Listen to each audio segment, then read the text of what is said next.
Chapter 11. Martin demolishes an altar consecrated to a robber. But let me proceed to a description of other excellences which Martin displayed as a bishop. There was not far from the town a place very close to the monastery, which a false human opinion had consecrated, on this supposition that some martyrs had been buried together there. For it was also believed that an altar had been placed there by former bishops. But Martin, not inclined to give a hasty belief to things uncertain, often asked from those who were his elders, whether among the presbyters or clerics, that the name of the martyr or the time when he suffered should be made known to him. He did so, he said, because he had great scruples on these points, inasmuch as no steady tradition respecting them had come down from antiquity.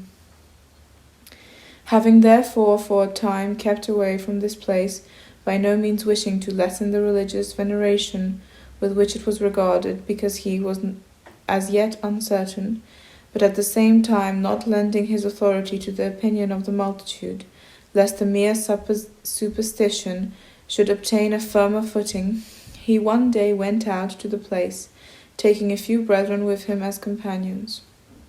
There, standing above the very sepulchre, Martin prayed to the Lord that he would reveal who the man in question was, and what was his character or desert. Next, turning to the left-hand side, he sees standing very near a shade of a mean and cruel appearance. Martin commands him to tell his name and character. Upon this he declares his name and confesses his guilt. He says that he had been a robber, and that he was beheaded on account of his crimes, that he had been honored simply by an error of the multitude, that he had nothing in common with the martyrs, since glory was their portion, while punishment exacted its penalties from him. Those who stood by heard in a wonderful way the voice of the speaker, but they beheld no person.